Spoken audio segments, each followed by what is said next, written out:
Bombshell Brunches, where your hosts Raquelle Rudenberg and Kristina Lau sip and spill with badass babes every Tuesday morning.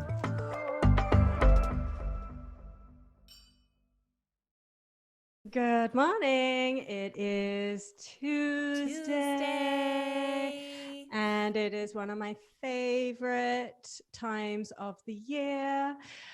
Chinese New Year is approaching in just a few short days, and I am so excited to have this episode where we get to talk to Judy Lam Maxwell, who is just incredible. She's a historian. We go into the whole introduction about who Judy is in a minute or so. But let's do our learning, loving, and loathings. Raquelle? Yeah, you start. I'm not ready. Okay. Here's my learning, and I had to get my mum to do the actual explanation of the tones, because my tones are terrible in Cantonese. But I hope you can all hear this. Here we go. 新年快樂，恭喜發財，身體健康。 So those three sentences are going to be very important for you all. I'm learning Cantonese right now, and we talk a lot about Chinese culture in this episode, and I am just so happy that I get to learn it, and that my tutor is my mother. So every day we have 15 minutes of Cantonese. You can find it on my Instagram. It is thoroughly, if you speak Cantonese, embarrassing to listen to me try. But I am loving that my favorite time of the year is coming up. I do my vision boarding. I feel like Chinese New Year is my real New Year. I just feel different. And I'm loathing that I don't get to really spend it having a dumpling party with my family. I tend to celebrate more than most people in my family because I just love that New Year. And I love the celebration, but those are my three right now. I love it. I've never celebrated with dumplings, but I feel like that would be awesome. Mm-hmm. I could definitely celebrate with some dumplings right now. So my loathing, I'll start with my loathing, is just how few hours there are in the day. There's so many awesome things that we're doing right now. And yeah, I just need more hours. Like, how do you make more hours? Could I just like add a number to my clock? I don't know. Harry Potter fans, you know how that happens. Hermione got that timer thingy. Yeah, there's magic. I need to find that. You need magic. One of the things we talked about in this episode is it goes into ancestors, and I don't know, I just found that so fascinating, and it was basically about honoring your ancestors, and I really liked that mentality where it's not I don't know, it gives you this idea that people are still with you even after they pass. It's not like they're just because they are.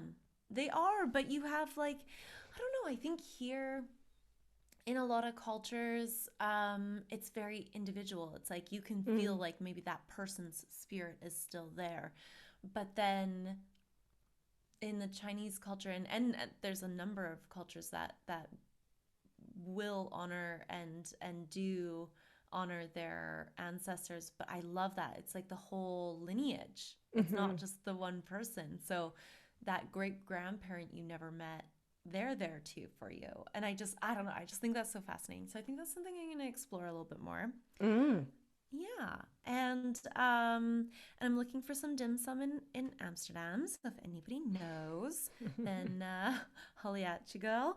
And also, I'm going to be doing a Chinese New Year cleaning, pre-Chinese New Year.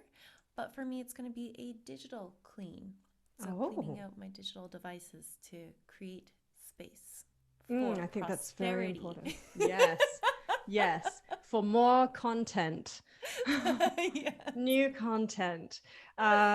This episode is just going to be so much fun. For anyone who knows a little bit about Chinese culture, you'll get to celebrate with us. For those who don't, you get to learn and celebrate with us. And it's pretty self-explanatory. Happy Chinese New Year. 新年快樂，恭喜發財. And I forgot the third one. I got to ask Ma later. Gung hei fat choi. Welcome. to my favorite celebration of the year. It's Chinese New Year. I'm so excited. I can't stop. I was trying to like sound really calm, but it didn't work.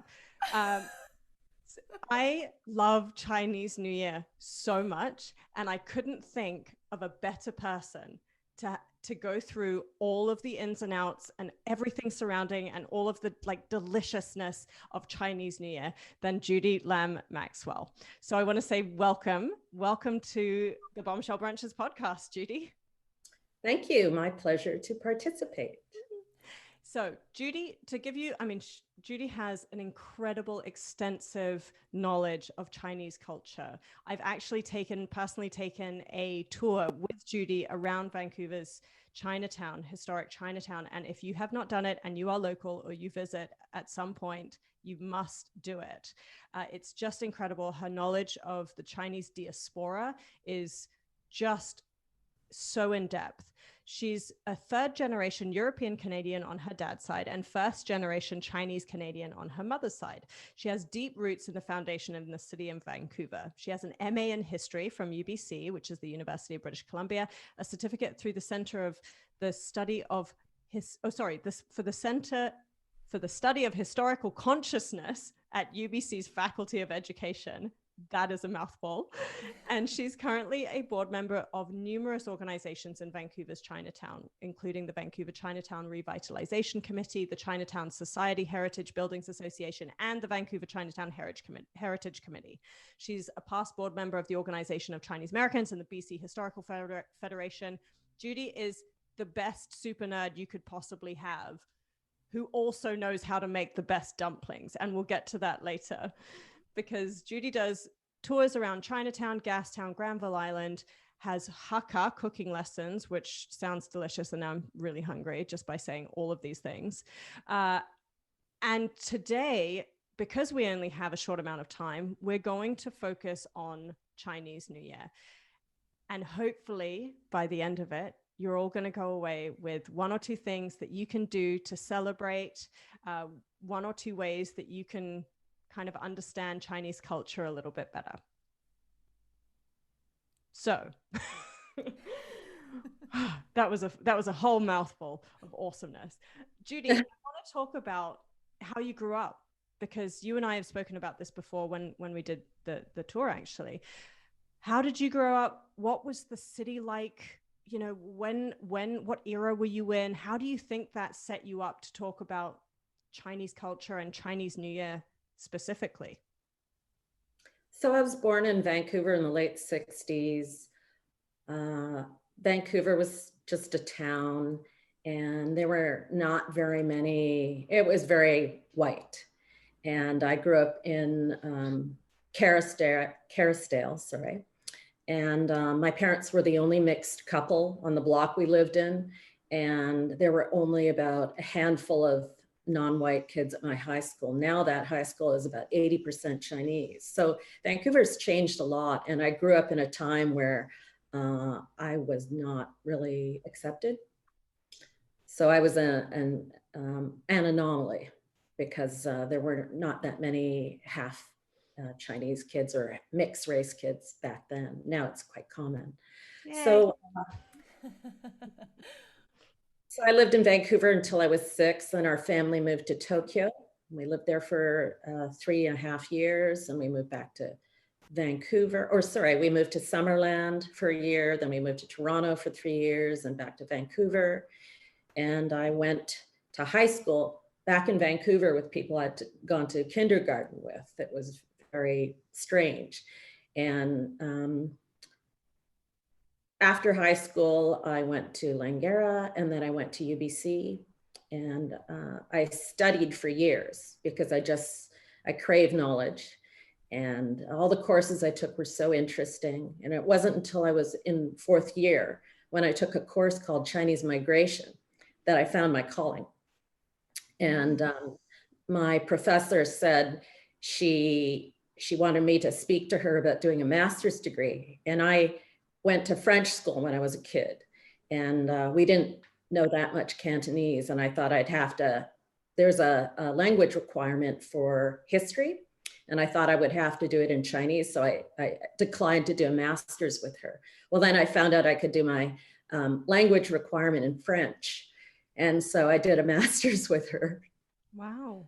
That was great. I mean, I think it's one of the best things I've ever done, doing a master's degree in Chinese history. So we didn't really know that much about being Chinese. My mom grew up in British Hong Kong, lived in England, and then she came to Canada with my dad. And so she wanted us to fit in. So she didn't really want us to learn any Chinese or Chinese history. And I don't even know if she knew that much about Chinese history, but my parents both speak fluent Cantonese and Mandarin, and I only speak a few words of Cantonese. I can understand quite a bit, but I can't really speak that much. But it's very interesting because I found my calling to be giving tours in Chinatown, being involved with the Chinatown community, being an activist, and teaching people how to cook Chinese food. But I'm really half Chinese. I guess that's the best way to describe it. I think that's a really interesting point, though, because I'm, you and I are very similar. I'm half Chinese. My mother's Hong Kong. Well, she was born in India, but Hong Kong Chinese. I'm currently taking Cantonese lessons. And I also studied Asian studies, and international trade was my first degree that I did the first year of, and fell in love with Asian culture, specifically Chinese culture. But I didn't pursue it the way that you have. I mean, I don't think anyone has. You're the expert. But I think it's an interesting point you raise about language. And yes, I think that that's a big part of our culture. I also find that being half Chinese can sometimes be ostracizing on both sides. And I don't know if you felt that. And losing that language can be a big part of that. But was that what really brought you to, do you think that want to know your history more because your parents didn't highlight it? Do you think that was what caused you to kind of really actively pursue it and gain such fulfillment? Yes, both me and my sister did a degree in Asian studies, but I also did a degree in history and a minor in international relations. And we were very interested in finding out about our Chinese family. And my dad was more Chinese than my mother in many ways. And it's probably because when she came to Vancouver in 1962, she had to buy, if she wanted to have rice, she would have to go to Chinatown. You couldn't get it at Safeway. So things were very different back then. But my dad speaks fluent Cantonese. It's just that in the late 1960s, China was closed to the world. And my parents didn't see it. They couldn't foresee the changes. And they also thought I could get a government job by learning French. Hey, French is, the more languages, the better, right? Right. So, okay.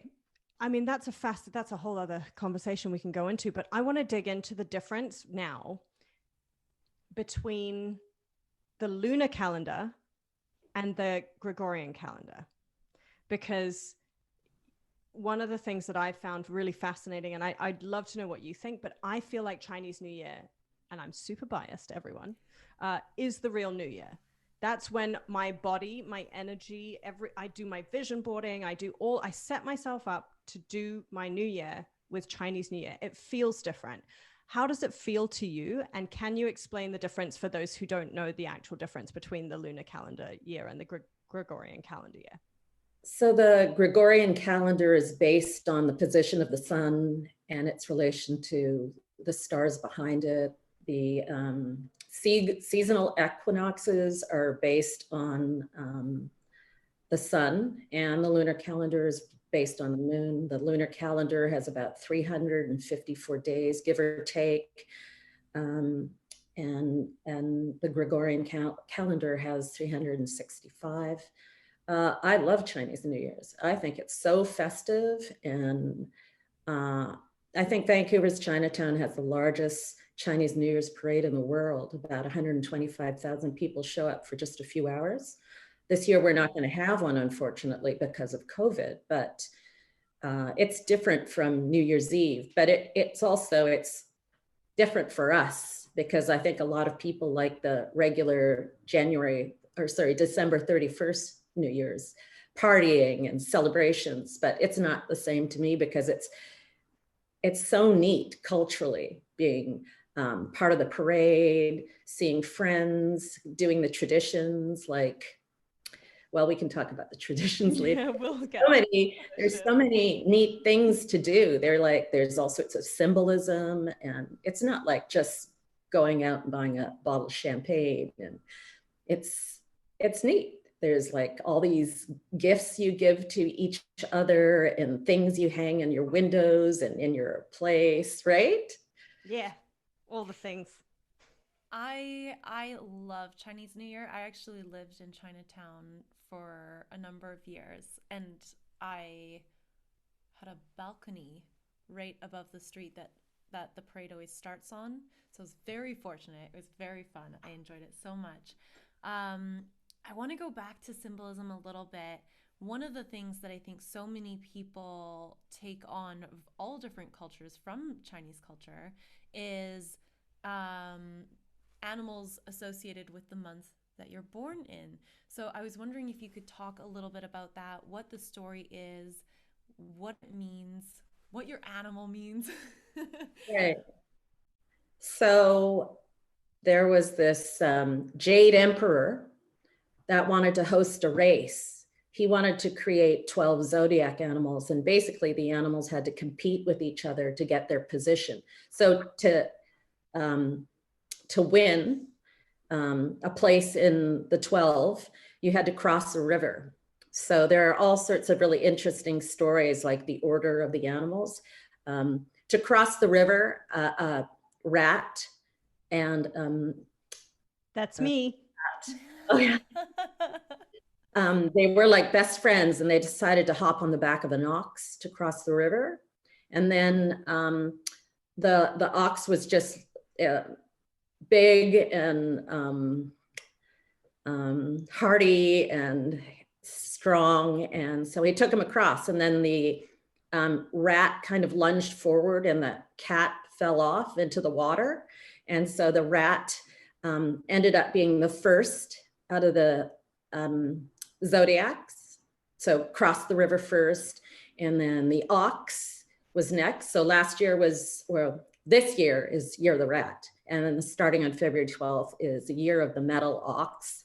And then the other animals, the cat and the monkey. And so I'm a goat or sheep or ram, and I'm number 8 in the zodiac chronology.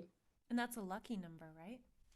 Well, just like any horoscope, right? Whatever newspaper you read, they have a different story. They're always trying to say positive things, but it all depends. But the number 8 is a lucky number, yes, because it sounds like the word gold in Chinese culture. What is the word for gold? I'm going to get the tones wrong. BAAT is 8, BAAT is gold. Ah. They're different tones, and I don't know which ones. I'd have to call my mother. But funnily enough, I heard there are lots of variations of the Chinese New Year story as well. Right. So the one I heard was that the rat and the cat, the reason that they're enemies is because they rode in on the dragon's back, and it was the rat that ended up riding on the dragon's back in order to win. But the version I heard was that the rat and cat were best friends, and the cat swam the rat over the river because the cat could swim. And when they got to the other side, the rat didn't help the cat out of the river and just carried on, which is why there is not an actual, like a domestic cat in the zodiac at all. So you have all these different, variations. I haven't heard the ox story, but that makes a lot more sense because the ox came second.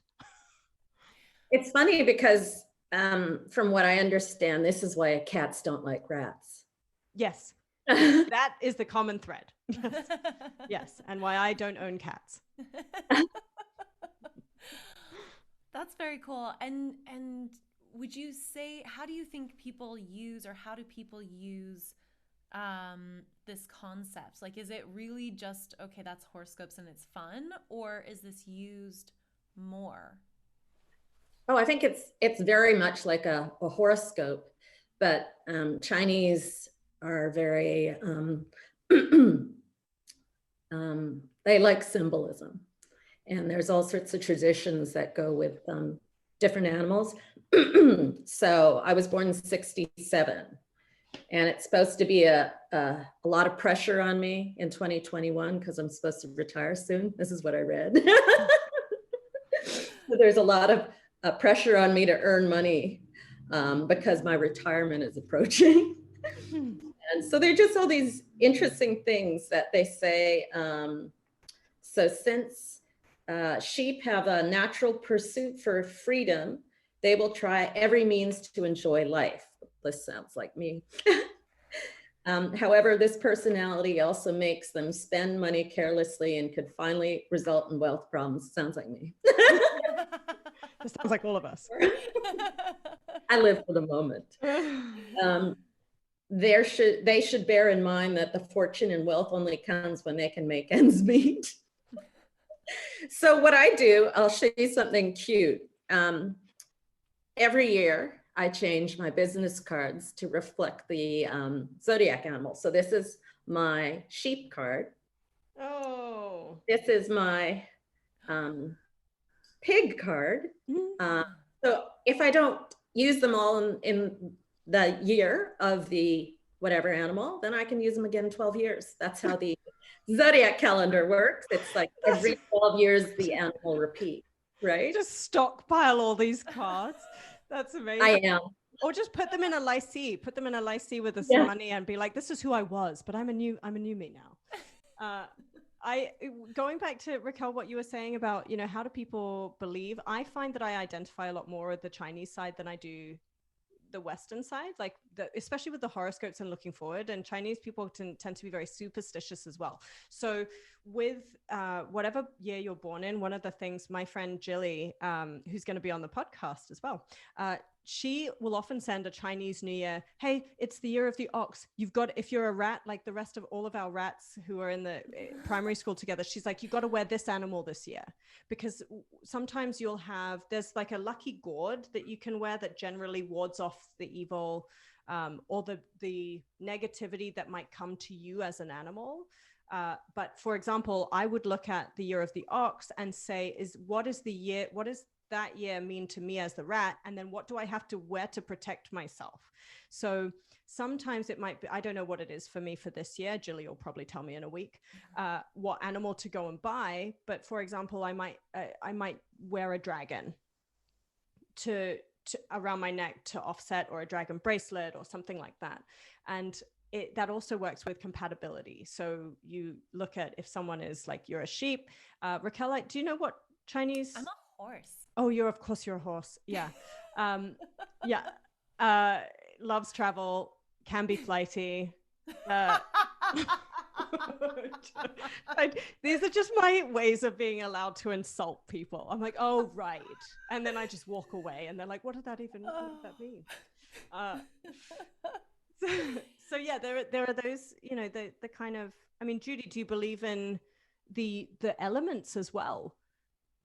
Do you think that those are important? Because each year you have a different, like each iteration of the 12 years, you're a different element of the animal.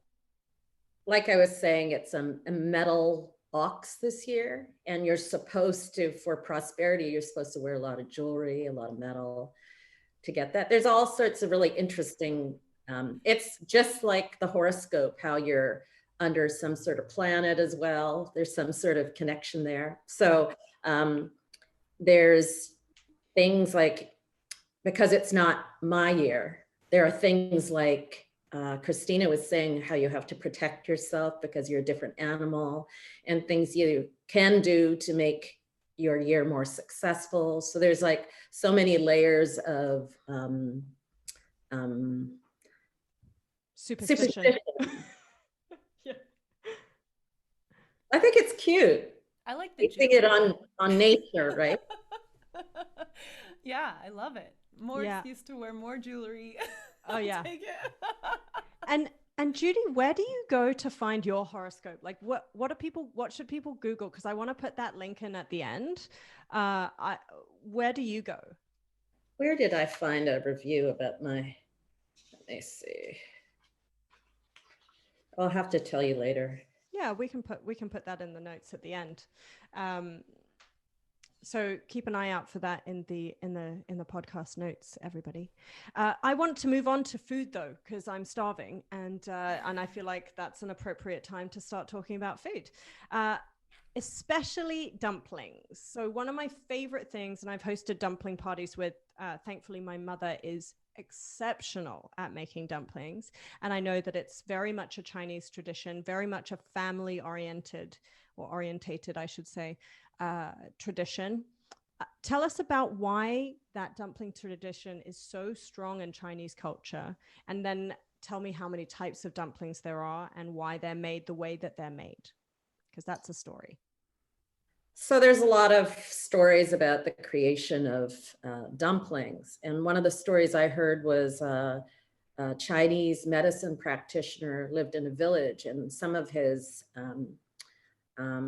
less fortunate members of his village had frostbite. They didn't have enough food. They weren't warm during the cold winter. And so he roasted a lamb, added some Chinese medicine, some vegetables, and then cooked it, and then created dumplings that way. And the way they're shaped is, there's many different ways to shape the dumplings and different fillings, but the traditional way is to make them in the shape of a crescent. And so they look like ingots and money. And so that's an association with wealth and prosperity.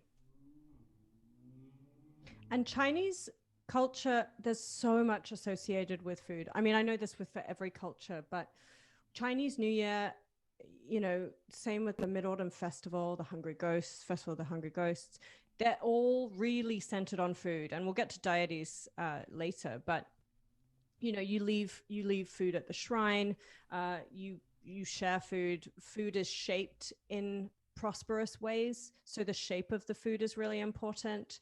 And so tell us, with the different types of dumplings, there are some, when people say, oh, I like dumplings, there's your traditional, like you call them gyoza in Japanese, which most people would probably understand. And then you have your it's the Shaolin dumplings, aren't they? Yeah, xiaolongbao, right, with yes. The soup and so there's steamed dumplings, soup dumplings, pan-fried dumplings, boiled dumplings. Sometimes you're supposed to, during Chinese New Year's, put a little coin in the dumpling for prosperity, good luck. And to ruin your teeth. And the fillings vary depending, like say Sichuan, they'll have something that's more spicy. Xi'an has a lot of Muslim influence, so they might have like something like cumin lamb dumplings.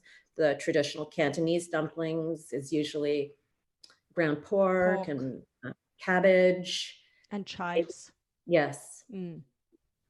Yeah, those are the ones my mum normally makes. Those are the ones we make. And it's just so much fun to put them all together. And, you lay out it looks like a little, in Vancouver, there's a big taco kind of culture. And it's like a circular thing. You put a little pre-made, spoonful of your dumpling, and then you press them together and you kind of crimp them.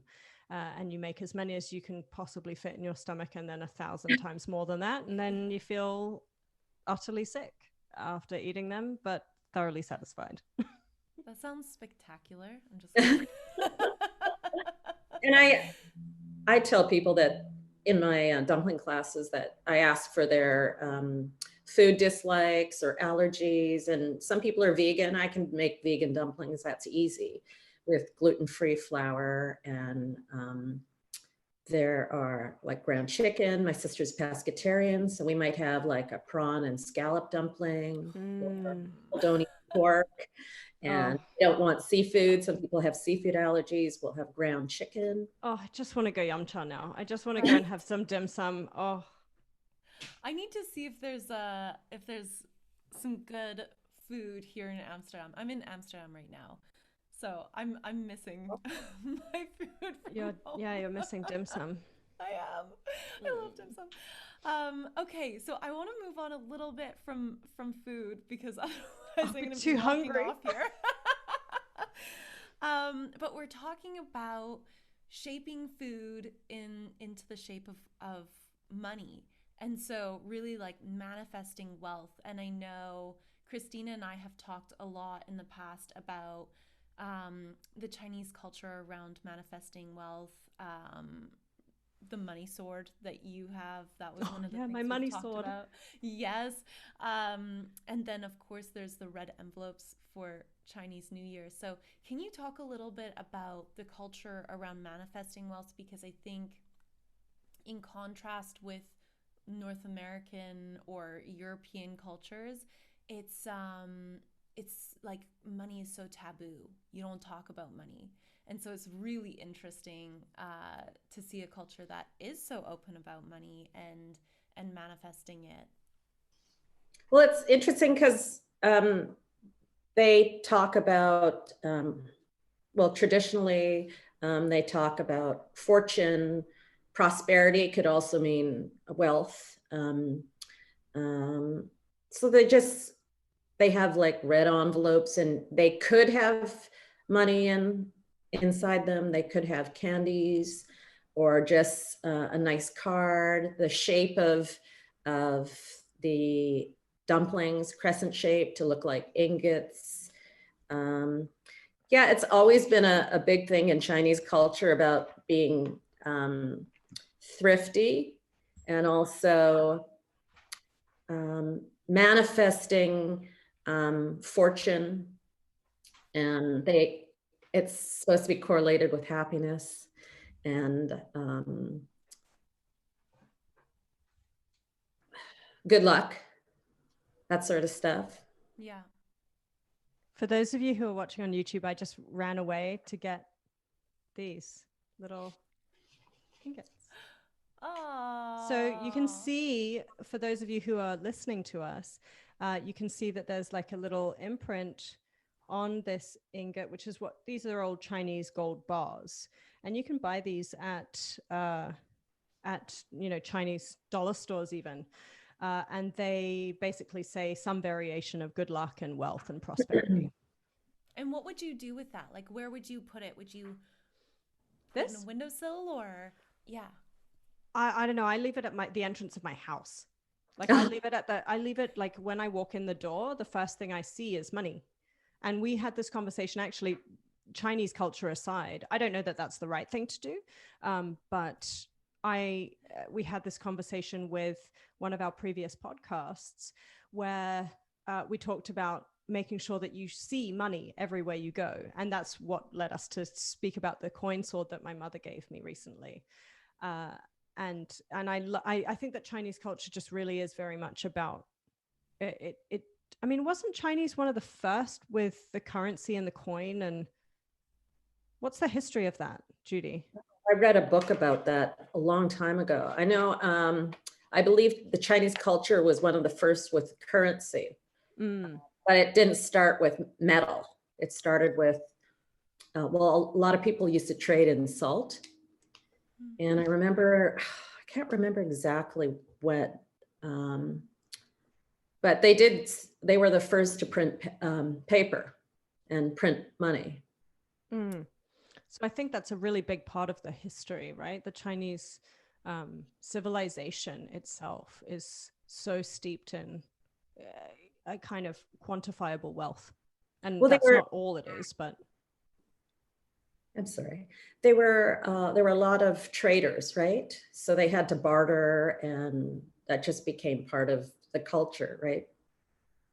So with the Lycée, just for all of you who don't know, traditionally, and Judy, please chime in, tell me if I'm wrong, the way I learned it was when we were kids, and Raquelle, you know this phrase, you've learned this phrase, the Gong Hei Fat Chai Lai Si Dou Lai, is like, Happy New Year, give me money. And you would traditionally give, if you were married and an older couple, you would give to the younger or the single people nowadays people are single for a very long time. I don't know if that's quite as affordable, but you also you give lycée for celebrations of various kinds. Like my aunties would come and they would just, for having not seen me for a while, they would give me a lycée. It's not just Chinese New Year that they would give you lycée. You can buy lycée that is for, and lycée is the red packets, by the way. You can give lycée for weddings. You can give lycées for celebrations. Judy, did you have anything else to add to that? Or you give it to like the service people, any people who used to, like, you know, in Chinese New Year, you often will go around and give to your door person at your building, or, you know, it's not just for the people that you know or your family or the young in the family. Am I correct in that, Judy? So nowadays it's Westerners, they want to participate in the Chinese culture because I think it's cool too. There are tons of non-Chinese people that participate in the parade, and a lot of them, politicians, city councilors or premiers, they'll come, or Justin Trudeau will come to Vancouver and give out lycée while they walk through the parade. So that's just how the tradition has changed to be. It's like more inclusive now, and not just for birthdays and weddings and Chinese New Year's. It's just kind of expanded. That's very cool. I wanted to ask you about Chinese New Year and honoring ancestors. I think that's a really cool thing about the Chinese culture is the importance of ancestors. So how do people bring ancestors in to Chinese New Year? How do they, I don't know, do you celebrate with ancestors? I don't know how, or do you give offerings? I'm not sure even how it works. So yeah, so all the historic Chinatowns have clan and county associations. So the clan is based on your last name. So you would go to your clan association and light incense and offer some fruit and just pay your respects before or after the parade. And Chinese ancestors are revered, and almost every clan association has some sort of altar where you pay your respects. And what else can I say about that? It's what they there's look a festival. like. I would love you to describe what those altars look like, Judy. So you walk into these beautiful, old, very traditional looking buildings. So can you describe that? Sure. There's only one building in Chinatown with a memorial hall, and the room is all gold. But my clan association, the Lim Association, has an ancestral altar, and several of the other associations have portraits of ancestors with an altar or a container where they can light incense and just be respectful to your ancestors. They're supposed to be in an afterlife and watch over you. There's a celebration once a year for ancestors. It's called Qingming. And so we go to the cemetery, and your whole clan association, all the clan associations, they are scheduled in different order. And you go, you say some poetry, you light some incense, you bring some, like a barbecue roasted pig, you bring all sorts of food offerings, sweet and savory, and then you just light some incense and light some fake money, put it on fire. So you're taking care of your ancestors in the afterlife. You're feeding them, you're giving them some money so they'll be able to look after themselves. More recently in Hong Kong, I'd say in the last 15 to 20 years, they've created like paper Louis Vuitton bags, paper Mercedes to light on fire to give to your ancestors in their afterlife. So they're taken care of. It sounds kind of corny, but these designer companies are doing well with that. Well, sorry, go ahead. Oh, sometimes they call it hell money, right? So sometimes you have different, and you have different types, right? There's like two types. So you can have money that you just send but you also have money that you send so that they can bargain their way out of hell if they need to. I forgot about that. Yeah. So you Just can if buy they hell. need to. So when you go to buy money, don't just buy hell money. They might not need hell money. They might need like other money to buy stuff. But in Hong Kong, when I was growing up, there would be, you would have these whole houses, these like more intricate than a doll's house, all made of paper, so that when your a loved one would pass, you would burn everything that you would want for them to have, and you'd spend a lot of money, similar to what I believe some Viking traditions would have, where they would send the dead body off in the boat and they would set the boat on fire and that would rise up to the gods. I may have butchered that myth, but in Chinese culture, it's burning it and sending it up to their ancestors, or down, or wherever their ancestors. And also, sorry. No, it's okay. And When also, I will let you go for it. also firecrackers. Because I just, well, firecrackers all the time, like for Chinese New Year's, for if people open a store in Chinatown, you're going to have a dragon dance there and you're going to light firecrackers. Same with Qingming, when you go to the cemetery and you light firecrackers. Why? Yeah, I believe it's to scare away any evil spirits. Yeah. That's true. That's what I heard as well. And the dragon dance as well, is that to scare away? Because there's the dragon dance and then there's also the lion dance. And the lion dance has a different story because then there's the lettuce. That's Right. Stores. So we haven't spoken about that yet. Sorry, Raquelle. Can we just outline that? Because a lot of people are going to see bits of lettuce around Chinatown and they don't know why. So the lion dance is, say if you're opening a business, or it can be for celebration. And the dragon is usually just in the parade. It's not part of, say if you're having an anniversary and you're having a banquet for your clan association. I went to the 100th anniversary of the Chin Association in 2018, and they had lots of lions. They had some dragons too, because it was a very special occasion, but usually it's only lions for when you open a new business. And the lettuce is, so what you're supposed to do is offer the lion lettuce, and then it spits it out. It's supposed to be, I mean, it sounds gross but it's not salivating. So it spits out the lettuce and you're supposed to get good luck from that. And because lettuce sounds similar to the word for wealth. Yes. So you're meant to put the lettuce there so that it doesn't eat the wealth of the store. Right. Someone opened a restaurant in Chinatown. She's non-Chinese, and she had a dragon painted in front of the doorway of her restaurant. And that's not good luck, because you're walking all over the dragon. That is not good luck. Anyways, her restaurant didn't work out and she had to sell it. So yeah. It's really interesting. Told her? They weren't like, hey, honey, you should, like, everything would have been fine. You just got to switch up that sign. Yeah, right.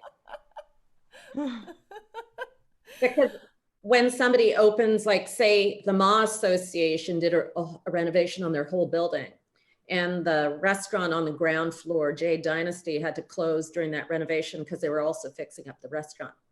When they reopened, there were several lions outside, like 3 or 4. And when a flagpole was implemented in Memorial Square in Chinatown, there were about 5 different lion groups of dancers, plus military, plus they were making a big deal out of it because it was there was a statue or 2 statues at this monument there. So they wanted to show respect and thank yous and good luck and take care and all those things.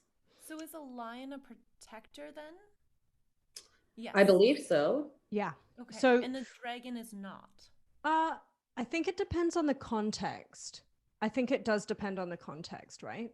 It could be a fire dragon, or it could be like the myth about the zodiac animals is that the fire dragon was later than the ox and the rat and the cat, because it was helping the cat that was in the water, blowing its, it found a log to cross the river, and it was helping it get across, blowing its breath. The dragon also saw people's house on fire, so it was blowing the fire away. So he's seen as, he can be vicious, or he can be gentle. And also, so you know, the lion dance is actually undertaken by martial artists for the most part. So I used to train at the Shaolin Hungar Association in Chinatown, little known fact about me, for a little bit of time, and my sifu there would train us in how to actually do the lion dance, because a lot of and I'm terrible at it, I wasn't good at all, but a lot of the more senior martial artists would be at the head and at the tail, and a lot of the moves are actually martial arts moves, so that you learn them in your forms, and they're actually used in moving the lion. So there's 4, 8, 12 sometimes, depending on how big the lion or the dragon is. You would have, normally the lion is just 2 people, right? You normally have just the person controlling the head and the person controlling the body, but the dragon is a nightmare. The dragon's very long, that's why there are several people in it. The lion is very short. And just to clarify for people who don't know, a sifu is like a master for your martial arts. Right. And this is the person that's training everybody on how to move for the lion dance or the dragon dance. Yeah. And demonstrations. They normally do demonstrations as well. Yes. Okay. So I wanted to jump back to ancestors really quickly, and then we can go into deities quickly as well. So I had a question about when people are honoring their ancestors, let's say for New Year's specifically, because that's what we're talking about today. What is the emotion of the time? Like, is it a sad time? Is it happy? Is it appreciative? Is it really just more honorary and disciplined? Of course, it's going to be different, probably for different people, depending on where they're at in their life, if maybe they had just lost someone. But I'm just wondering, overall, what is the emotion around it? I think it's generally honor, respect, gratefulness, and just showing that by lighting incense and bringing food. Okay. Yeah, it's so celebratory. Like, there are some things where, the sweeping of the graves. Is that Qingming? That's yes. Qingming, right? Yeah. So, there are certain ones where it's like a little bit more fearful. Like you do it because you don't want to piss off your ancestors.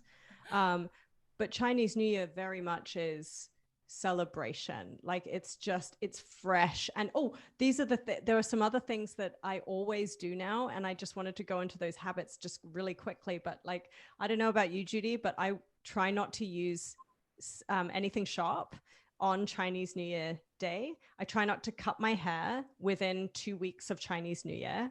The signs that Judy was talking about earlier, do you put yours upside down? Because some people put the character that you would buy this little thing at a square that has the word fuk, like luck or wealth or prosperity, and then a lot of people turn them upside down, and I don't know why. You're supposed to turn it upside down because it's fu, it's fortune.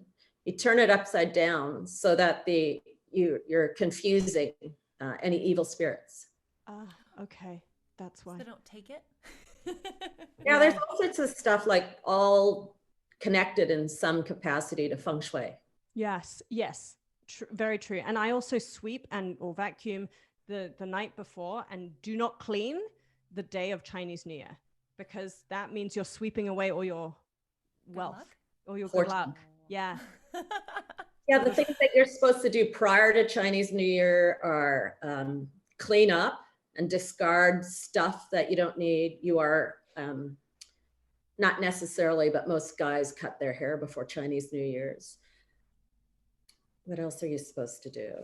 There's tons of stuff you're supposed to do. You're supposed to have firecrackers. You're supposed to have knots hanging in your place or on your door. You put the signs up. You make lots of food. Yeah, the have food. Oranges.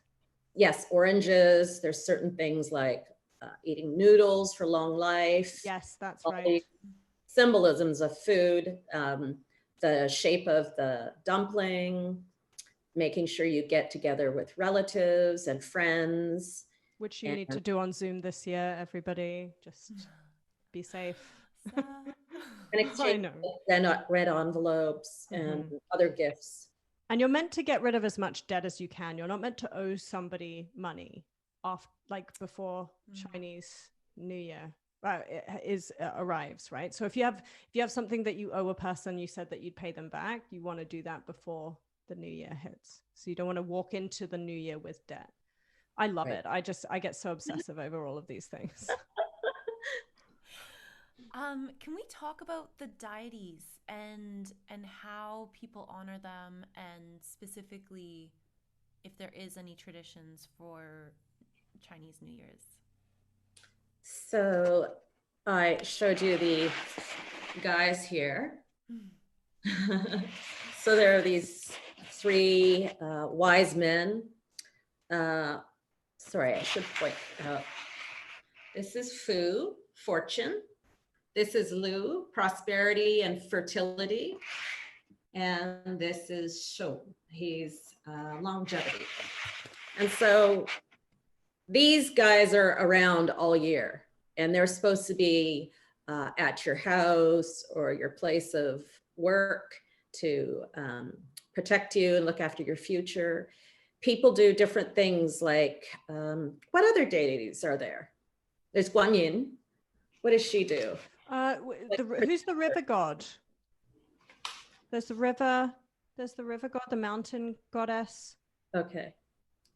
The goddess of the sea. The temple that I used to go to was in Ma Wan in Hong Kong, which was, it was, I think there are different temples that you can go to specifically for certain gods and goddesses. But there's also like your traditional, I think your family shrine might have certain, like, as in people would have shrines in their home. They're like these red boxes, and you have these red lights, and red is a very auspicious color. Obviously we're wearing red for Chinese New Year. Yeah, well done. Yes. Yeah. And so you have all these different, there are so many different deities, but I think for Chinese New Year, it's those three that you kind of focus on, is it? Yeah.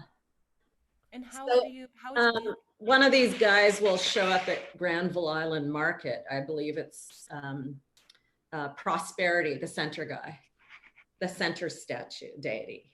But he'll show up at Granville Island Market with some lion dancers to make sure that the businesses prosper in the coming year. And it's incense and food. It's always incense and food. Is the way that you do that. And often people will leave, they'll leave a lot of food, especially oranges. Fruits are very big in Chinese culture to leave at their little altars. Yeah. Even restaurants in Chinatown have the kitchen goddess there or something to look after that you do well, and they light incense too. It's really interesting. And what happens to the food afterwards? Oh, it goes bad. I've been to a lot of these associations. I see that they have in front of their altar fruit, and they just let it decompose. So you have to bring more fruit on a regular basis. Very cool. Yeah. Wow. Well, we're reaching the end. We could talk for hours, but I'm so happy that we got to leave everybody with a few things that they can celebrate Chinese New Year with. One of things that you would say.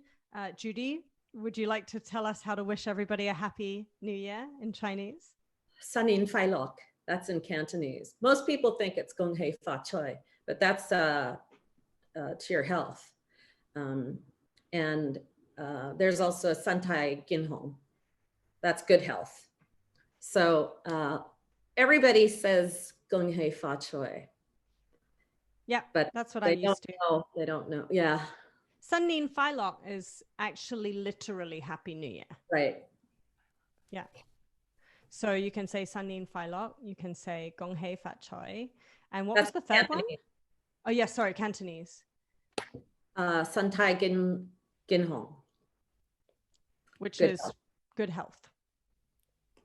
There you go. It's different in Mandarin. Say for Gong Hei Fa Choi, it would be Gong Si Fa Tai. Right. But I said that in a very not Mandarin accent. It sounded great to me. It was not great. Mum's gonna listen to this and be like, oh, Cantonese lessons not going well. Mandarin lessons even worse. But Judy, thank you so much. Thank you for spending so much time with us digging into all of these, I mean, I just personally, and Raquelle, growing up in Vancouver, there's a huge Chinese population here. Whether we feel it or not, it's such a big part of Vancouver's culture. And I love that we got to give people a little bit more of an insight into my childhood, into your childhood, into your culture and my culture. And there is such a huge Chinese diaspora around the world that it's really all about cultures now. If you want to go and give someone a licee, then go do that. I mean, no one's going to say no to money. And anyone in Amsterdam who knows of good dim sum, yeah, holla at your girl. Yeah, exactly. Or anywhere in Europe, because at some point Raquelle and maybe other humans will be allowed to travel. And if so, I'm sure you can go over to London. I know I have some friends in Chinatown there. So you'll have some places to go and eat.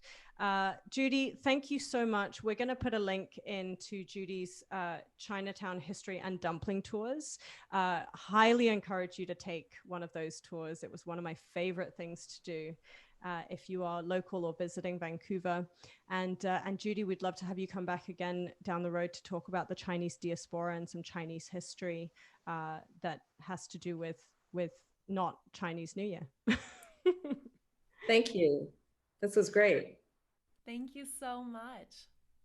Bye. Bye. Bye. Thanks for listening, bombshells. In order to continue to elevate, subscribe and don't forget to click that little bell so you can get notified every time we have a new badass brunch. Until next time, stay focused, fierce, and fabulous.